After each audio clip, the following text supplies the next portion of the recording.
4, 3. And good evening, everyone.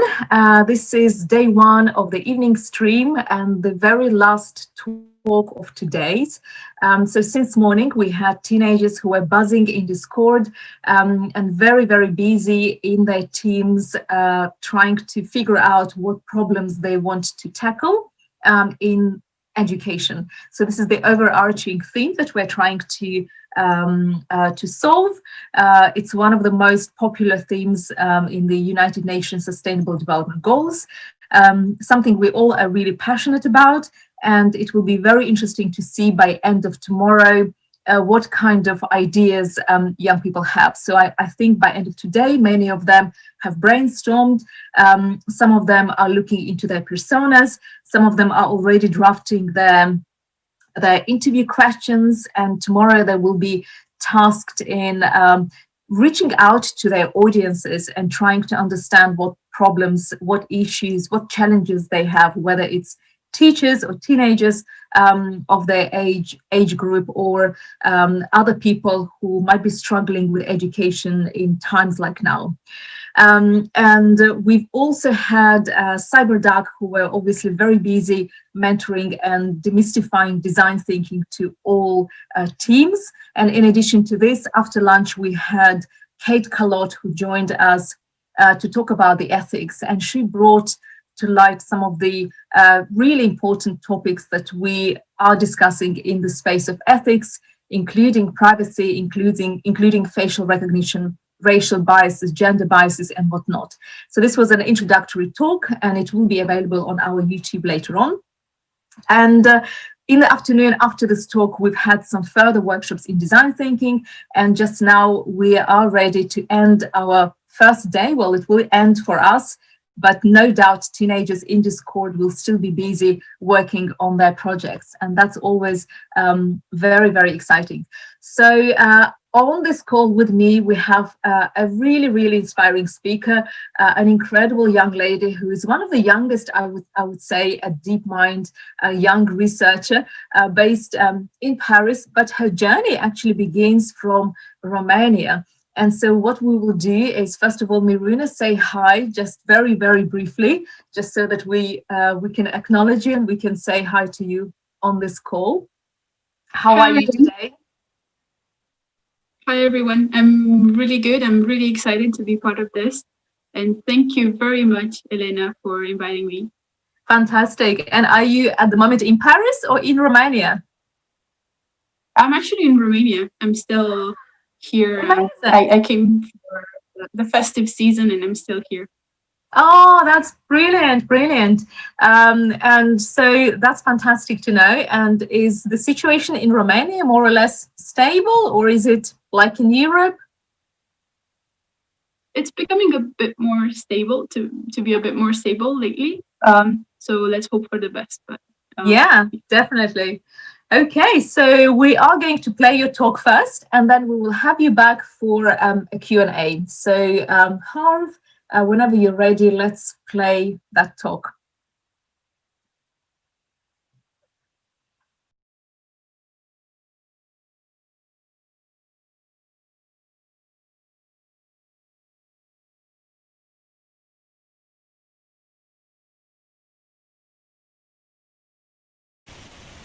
Hi everybody, my name is Miruna and I'm a research engineer at DeepMind, where I work on reinforcement learning, which is an area of artificial intelligence, or in short, AI. Today I'd like to talk to you about my journey to AI. So it wasn't that long ago when I was in high school, probably about your age. I was around 16 when Google sponsored an event in my high school. So this means that Google sent out some swag, and the students, we prepared some activities. And as part of this, me, together with some of my colleagues, we held a debate about the role of women in the field of informatics. The debate was quite well received, I would say. So at the end of it, people were congratulating us. So someone from the audience said something that really struck me at the time. And I remember it to this day. So this person said, "Congratulations, we really hope to see you working at Google in 10 years. And they said this with a big smile on their face, the kind of smile you have when you wish someone good luck and happiness. And I remember this so vividly and clearly because I was surprised at the time. I was also a bit amused by this wish. I laughed in my head at the idea of reaching a point in my life in which I could work at Google. I laughed because I doubted that I could do it. It seemed so distant and different and almost surreal. I was so separated, so broken apart from this big world. It seemed impossible that I could get so close to a giant like Google. At that time, I was only contemplating the idea of studying informatics. I wasn't sure what I wanted to do, and I couldn't mentally unfold my career path. One day I was saying I will be a judge, so I'll go to the law school. The next week, I was sure I was going to be a doctor. Next month, I wanted to be a scientist, but only to change my mind all over again very soon. However, when I said to the world that I wanted to be an engineer, I was greeted with some suspicion or with disapproval. Most of the adults around me encouraged me to pursue a career in something that would better use my social skills. They saw me as a people person, not as someone sitting at a desk all day, fixing cars or laying cables or whatever else they imagined an engineer does. So I was in doubt, and I didn't trust myself enough at the time, and I deeply feared failure. So for me, that period in high school was about discovering who I really am and discovering the world. And as a teenager, I was acting rebellious and I was fierce, and I wasn't like this, at least on the exterior, because on the interior, I was hesitant, changeable, I was indecisive, and I was experimenting with my feelings. I was trying to understand what I liked and what I disliked. And of course, I was also toying with the idea of independence and maturity. And one thing I knew for sure, and that was that I really wanted to do something that will change the world for the better. I wanted to have impact on the world, but I struggled to see how I could achieve this. Through medicine, maybe politics, through science. Well, finally, after a lot of turmoil and quite a lot of thinking, I finally decided that I will do my university studies in computer science in England. I have never thought that I will be capable of something like getting a job at Google, but I didn't want to live with the regret of not pursuing computer science just because of this. I thought that if I was going to fail, if I was going to really dislike this area of study, I would just be grateful for the learning journey. Then, after having decided that I don't like it, I could just go on and do something else.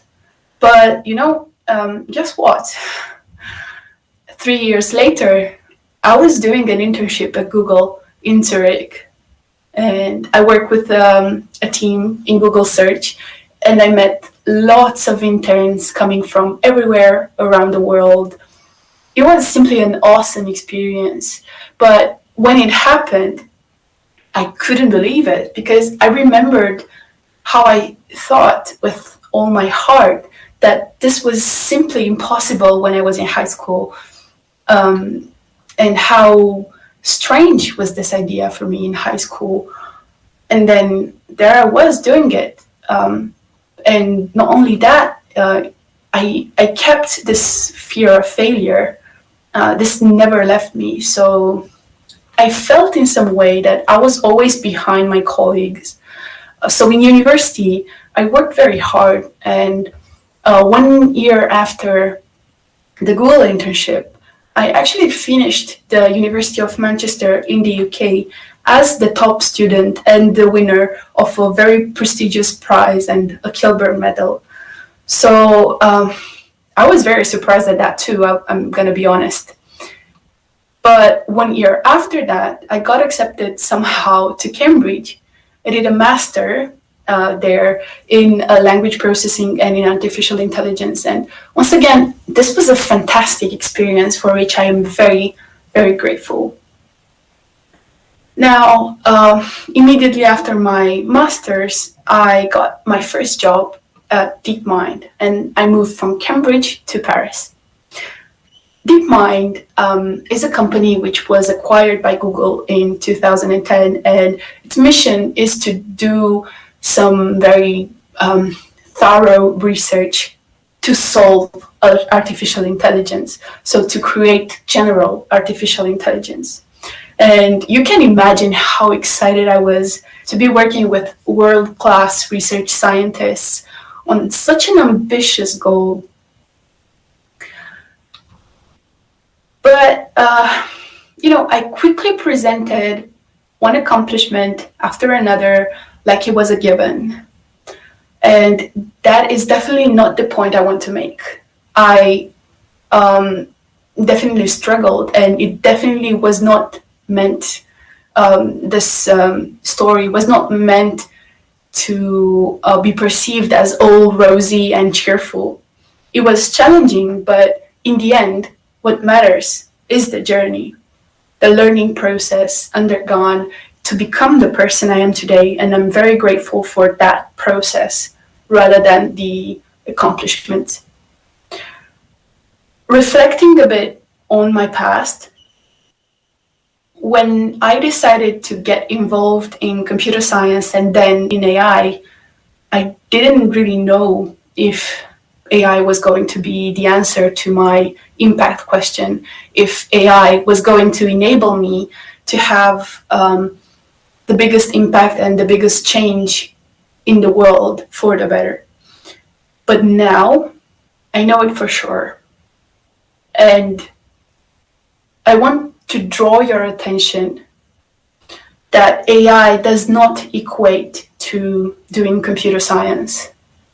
That's only my personal journey to it. Doesn't have to be this way. AI has become tremendously broad.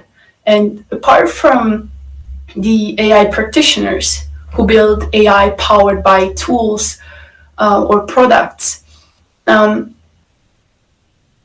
like face recognition systems or advertising systems, there are also the AI researchers. The AI researchers who dare to think about bold ideas, and they question the field, as well as spreading the knowledge that they acquired by teaching or by presenting their work in conferences. There are many such researchers, both inside and outside academia. And, AI research comprises of a wide range of subfields with lots of applications. But one example of this is healthcare, with AI enabling the study of drug prescriptions based on patient history, or understanding how viruses spread, or predicting the structure of proteins with the protein folding project done at DeepMind, and even analyzing data to learn the causes of depression. All of this and many more, powered by AI. And AI is also shaping the field of neuro and cognitive sciences as well as psychology. It helps us better understand the brain and the human behavior. A question like where does our motivation come from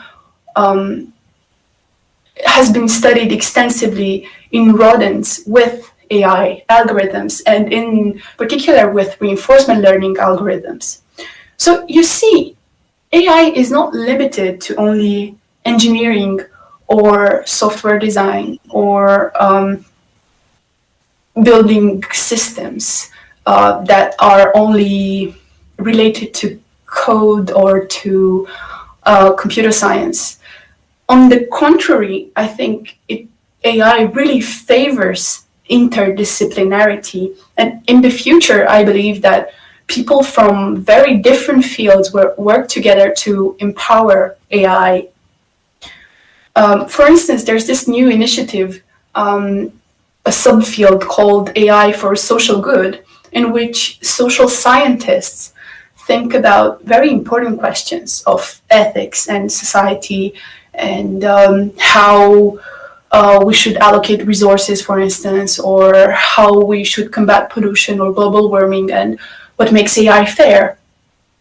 And also AI is driving businesses and makes for strong leaders. Hopefully, one day AI will be trustworthy enough to inform and guide politicians too. And all that I've said so far, all the examples, the minimal examples that I gave of people are people that I admire and deeply respect for their passion, their creativity, and their ambition. So keeping these examples in mind, the future of AI remains open and it's all yours. You know, it's of little importance what subject you like at school or in your life in general, or what career you will eventually pursue. Instead, always think of how AI can and will change what you do and the role you play in shaping it. Will you study medicine? Then think of the numerous ways in which AI algorithms applied on medical data can unlock the field. Are you perhaps interested in physics, biology, or chemistry? You know, fundamental sciences have a lot to benefit from the AI revolution, ranging from predicting the weather, which is still an issue, to preventing seismic waves. For people passionate about social sciences, such as history, sociology, languages, philosophy, they are going to play an important role in the AI development. They will be the one answering crucial questions about ethics, biases, about our society and culture, which are all key to building AI safely. You might think, what about art? AI is not only able to generate art and to maybe process art, but also to help preserve and restore it. And if you want to know more about it, just check out the Next Rembrandt research project on YouTube. And the same applies for businesses and economics. There is an enormous potential to address poverty and revolutionize the current financial system. So no matter what you plan for the future, think of this. You are empowered to shape it. So do it. Do it. And with that, I'm ready to take some questions. Thank you.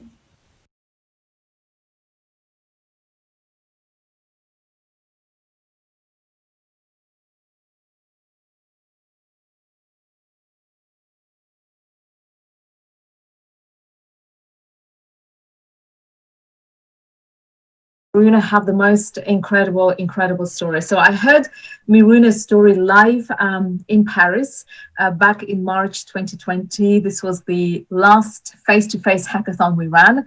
And And I was just so amazed by the story. I was so inspired, and I love hearing stories like this.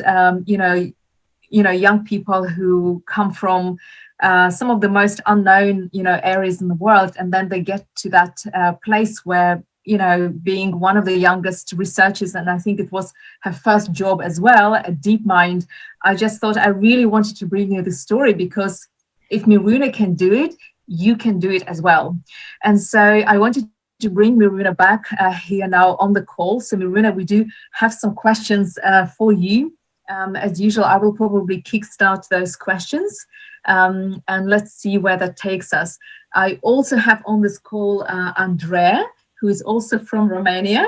And Andrea is very young. She's only 18. She's in Discord. She's one of our moderators, and she's also Chief Happiness Officer in Discord. So she is the one you can talk to about anything. If you're concerned or unhappy, she's there for you. She's our very, very special staff from Romania as well. She's been with us since last March, April as well. And she's completed our accelerator program. She won the Youth versus COVID hackathon with her team. So she's a very experienced, hackathon goer as well.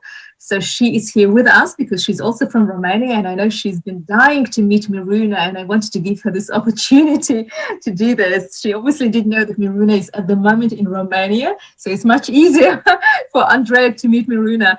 But let's get Miruna on this call again, and let's ask her some questions. So if you have some questions to ask this incredible young researcher, please do ask your questions in YouTube, and Andrea is going to read them out for us. But the first question will come from me. So Miruna, really grateful. As you know, I'm inspired by your story, and I just want every single girl to hear your story. But let's talk about AI in general, and what excites you about AI, and is there anything that you are worried about? So, it definitely does have so much potential, but there are certain risks that we also need to be mindful about. Tell us your views. What do you think about it? Yes, definitely. Excellent question, Elena. So I'm really excited about AI and the potential it has to unlock so many fields that we haven't thought about as being being by default empowered by AI. I gave a few examples in my talk. For instance, agriculture. That's an example that you think that doesn't have that much to do with AI, but it actually can be empowered by AI in ways that we cannot really envision right now. But I think work has already been starting to be done in this area, and in so many other examples. So the potential of AI to change this world for the better is huge. And if you're creative and innovative, and you want to change the future, and you think that society is lacking in some aspect today, then you can change it tomorrow. I think AI is one tool that would enable you to do this better, faster, and really change the world in a way that is just going to proliferate and to reach a point in which we as humans are better than the humans we've been in the past. So that's one thing that really excites me about AI. But as you said, there are many risks. And one of the biggest risks that I see is that not everyone is getting involved in the development of AI. I think social scientists they really need to take place in this AI development. And AI development is happening super fast, super fast. So everyone needs to get involved. So I think companies and academia and everyone should really think of how we could combine multiple disciplines and get people from very different areas, experts in different areas, to collaborate and to talk together and to make AI a safer place for everyone.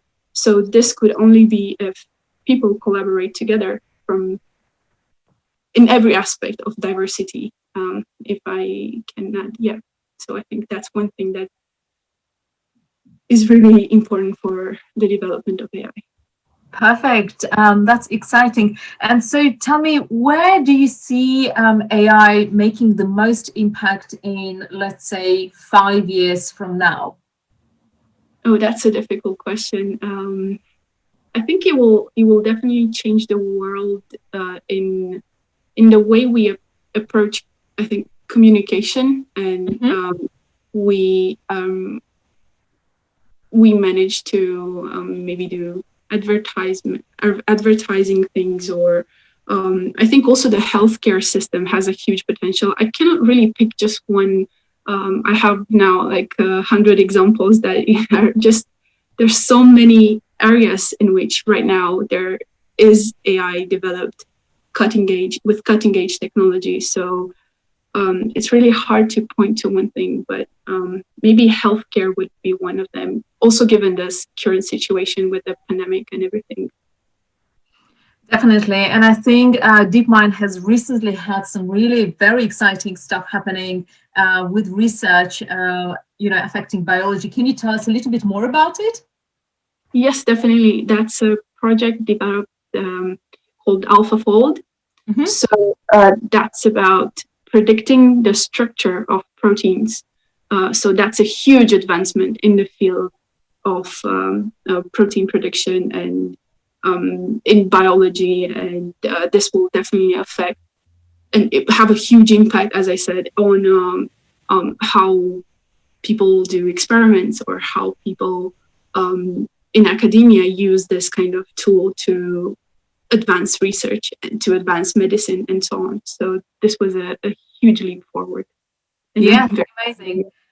Fantastic. And another question I have for you before I move to Andrea, who I know has got questions to ask you as well. Where do you see yourself in 5 years from now, or 10 years?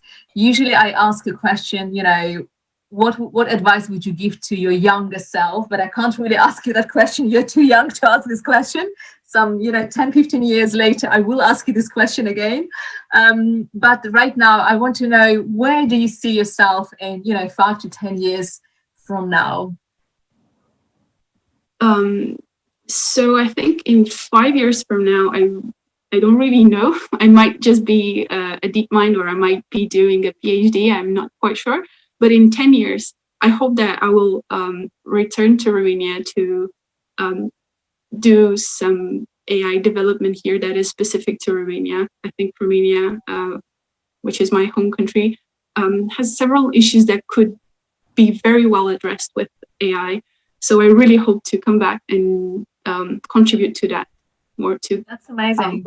Other amazing people. I know a few amazing people, including Andrea here, who will maybe be excited to do something for their country, and also for other countries that face the same issues. So maybe I really love that. Yes, I think everyone should encourage to do this. And I often meet, my colleagues, foreigners, who have exactly the same intentions. They learn about some cutting edge technology, and it's always really great to see them going back and contributing back to their communities, which is lovely. So Andrea, I'm coming to you now, because I know you have been dying to have this conversation with Miruna. And I know you have lots of questions. Do you have some questions you want to ask Miruna? Yes, first of all, I really want to say that I'm really happy to finally meet you. It was really long to wait. So I will take for the first time the question from YouTube that say that what makes Google an AI first company? Any international culture factor that contribute to it? Okay, so Google is an AI first AI based company, but so I'm mainly working for DeepMind, so I cannot. I'm not sure if I'm in the position to say too much about Google and how it approaches things. Of course, Google is using AI to empower some of their tools. Maybe I'm not in the position to say exactly what and how, but DeepMind is also an AI-based company. the mission of DeepMind is to build to solve intelligence using AI. So that means creating general artificial intelligence, an intelligence that would solve problems in the world, and problems very crucial, such as global warming or social equity, or stuff that is just out of our control as humans, as we are now. Yes. And a question from me. How it is to be the youngest person in DeepMind France? It's very intimidating, actually. Yeah.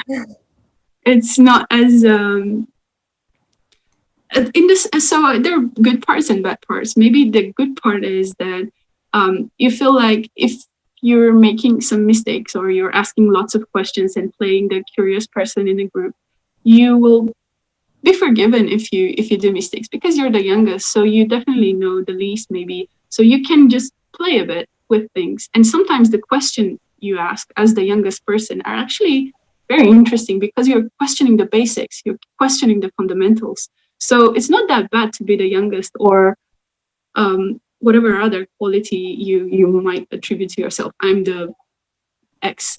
You can always find something that will make you will give you an advantage by possessing that quality. But at the same time, maybe there are bad parts, because I'm thinking, as I sometimes get this imposter syndrome, if you know about it. It's about feeling that you don't really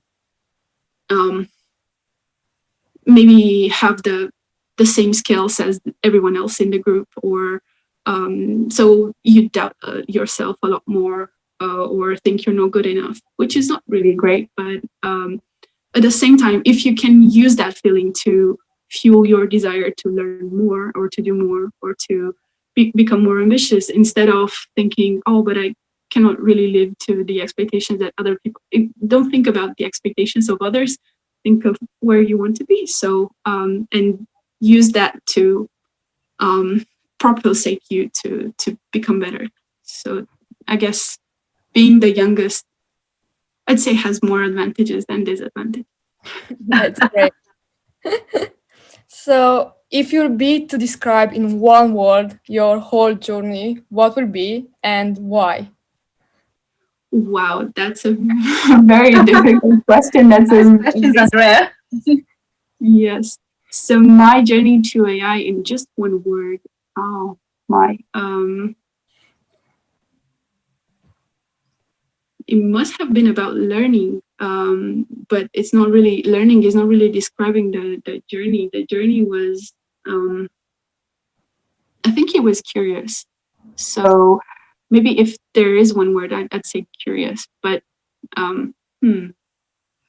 it's curiosity that really has driven me to so many different places. I've only pinpointed some of the events in this journey, but in every day there is an experience that shaped you, that provided you an opportunity to learn, or to discover yourself, or discover others, or be empathic to other people, or just to observe the world.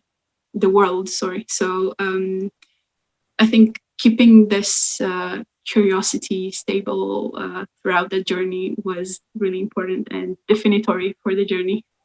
I like that word.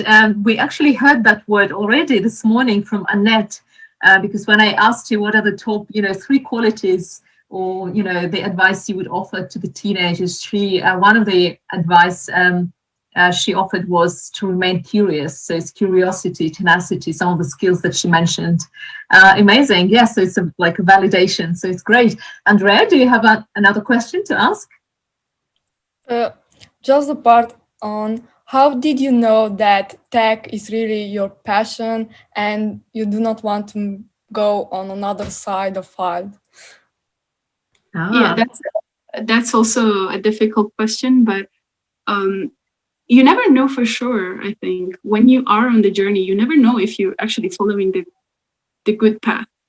You don't know what is the good path, but you don't have you have some points where you sometimes have crosses where you can decide to take a different path, but usually when you are on a path, you don't really know for sure yet. That's definitely the thing. I knew that I had a feeling. So sometimes you have this feeling that you just like it, or you feel like you are on a good path, or that many paths can lead to the same endpoint. But it's about that learning journey and that journey of curiosity and everything. But I guess when I decided that I wanted to do computer science, I wanted to have this. I think I spent one whole day just listing all the places that I would like to, all the subjects that I would like to learn, or all the faculties that I would like to follow, or all the jobs that I would like to have. And there were just too many. And then I started to think, what would just give me better chance to change the world in some way in 10, 20 years. And I felt that, first of all, I always loved math and sciences. So that was one big plus for tech. But then there was also the fact that I was doing a profile in informatics in high school. But as I said, like, it was a long time since I just decided. It took me a long time. I think I decided in my last year of high school what I wanted to do, which is a bit late maybe, but I never regret it. And I think I embarked on this path, on this journey of doing computer science and everything with this very thought that if I don't like it, or if something doesn't feel right, I will just be thankful and then just do something else. It's never late, I think, to change your mind. And so many different ways to approach your dream career path. And interdisciplinarity, as I said, will become more and more important in the next years.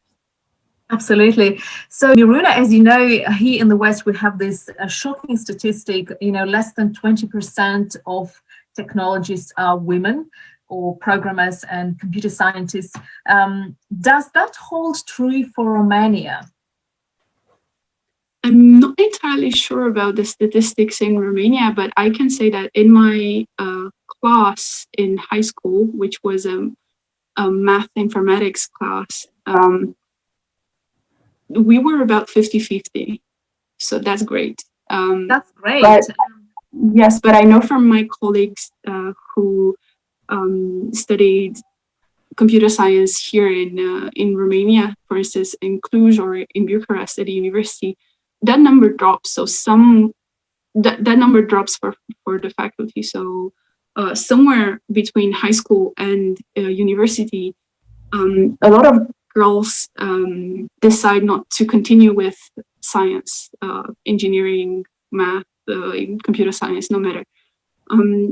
So why? That's the question. Why? So I hope that with hackathons and initiatives like this one, less and less girls will not have the courage to continue if they want to science.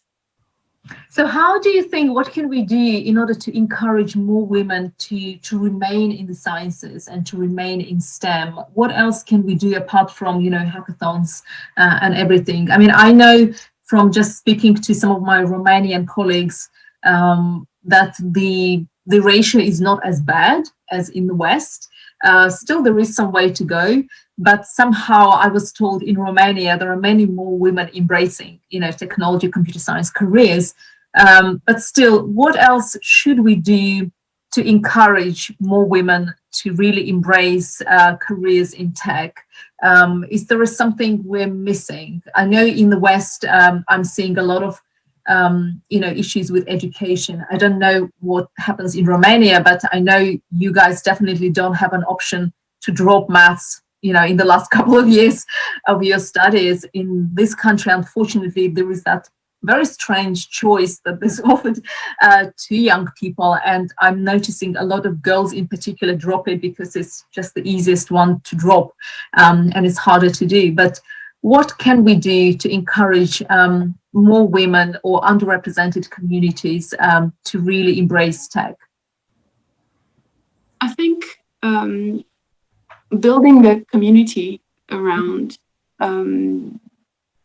trying to change the perception of adults who have already been instructed in school to or just in their past to regard women as already having a certain position in society, to change that view, and just building a community that would encourage more diversity and would let women choose what they want to do and encourage them to